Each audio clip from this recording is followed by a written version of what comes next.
E hoje teremos a hora do terror da animação.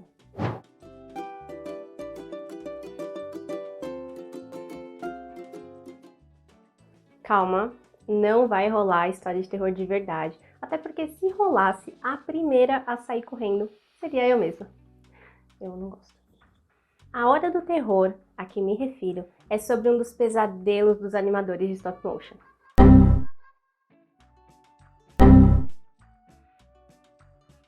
Pois é, essa animação foi mais longa do que o normal e a bateria da câmera acabou 2 vezes. E o que tem de terror nisso? No stop motion, a câmera e a luz precisam estar estáveis. Então, quando a bateria acabou, eu precisei tirar a câmera do suporte, esperar 3 horas até a bateria carregar e continuar a animação no mesmo ponto em que eu tinha parado. E eu fiz isso 2 vezes. Quando a gente volta, é bem difícil posicionar a câmera exatamente no lugar. E é aí que está o terror, né? Se eu fosse continuar a animação normalmente, provavelmente os movimentos não seriam tão fluidos.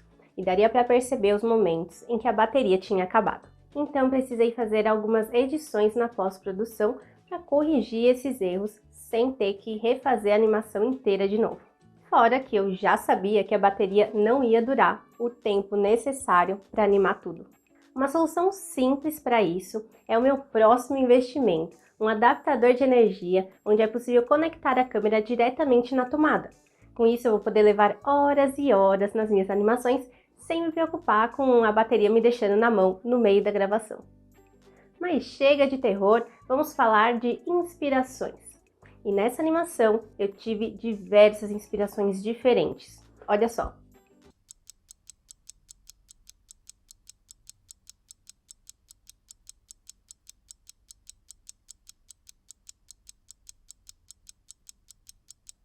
Como vocês viram, o tema desse stop motion foi relógio. Eu fiz para um desafio lançado pelo Cliff, um animador talentosíssimo da África do Sul.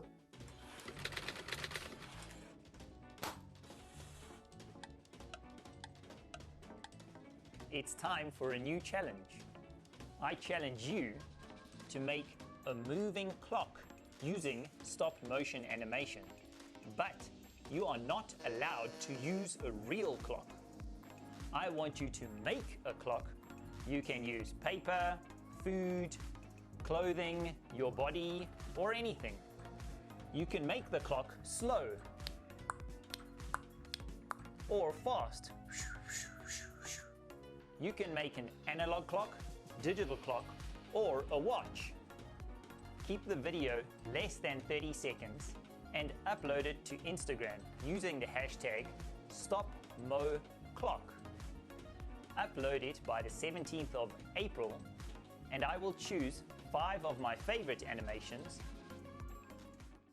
Para esse desafio, minha ideia foi fazer cada hora do relógio com um tema diferente. E como boa parte das animações que eu faço, eu utilizei objetos que eu já tinha na minha casa. O primeiro desafio foi encontrar os objetos que tivessem a quantidade necessária e os tamanhos semelhantes.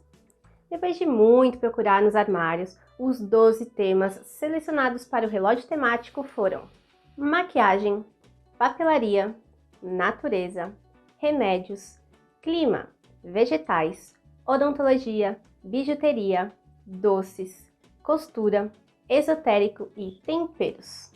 No geral, tudo já estava pronto. Algumas coisas eu completei, com recortes de papel, como os dentes e o raio, e outras eu parti para gambiarra. Achei que facilitaria muito eu colar o granulado em uma fita adesiva para movimentar durante a animação. E eu estava certa, foi muito mais tranquilo manter os pedacinhos pequenos juntos e na mesma posição ao movimentar o ponteiro. Agora, com esses vários itens em mãos, eu posicionei a câmera, as luzes, conectei com o Dragon Framing, tudo certinho. No programa, para colocar os objetos sempre nos mesmos lugares, eu usei esse vídeo de relógio aqui com a velocidade que eu queria animar. A primeira coisa no Dragon Frame, antes de começar a animar, é fazer algumas capturas teste para ajustar as configurações da câmera. Lembrando que a máquina fotográfica deve sempre estar no modo manual para poder ajustar tudo pelo computador. sequência de fotos iniciada e tudo estava indo muito bem. Até que...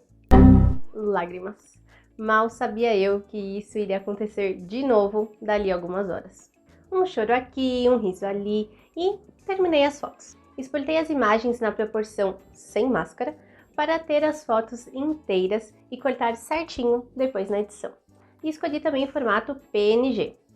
Em pouco mais de 4 minutos, as fotos já estavam prontas para serem editadas. No After Effects, eu importei a sequência de fotos e comecei a colocar algumas máscaras para corrigir a falta de bateria da câmera e alguns outros erros que eu cometi. Na primeira parte do batom, eu ainda não queria usar os temperos para não sujar a cartolina. Então eu precisei colocar máscaras para fazer essa transição do horário batom para o horário temperos. Nas partes em que acabou a bateria da câmera, eu tirei todos os objetos que estavam em cena e refiz a hora sem os objetos da hora anterior, os quais eu inseri com outras máscaras. Enfim, foram muitas máscaras, mas no final ficou um resultado bem legal. Eu adorei fazer essa animação, desde a proposta do desafio que foi lançada, a busca dos temas, a produção e até a edição com muitas e muitas máscaras para corrigir os erros. Eu aprendi muito com tudo isso e no final o meu vídeo foi um dos escolhidos pelo Cliff. Muito obrigada por essa oportunidade. Eu espero que vocês tenham gostado desse tour da animação e lembrete, comprar cabo, comprar cabo, comprar cabo. Muito obrigada, tchau, tchau!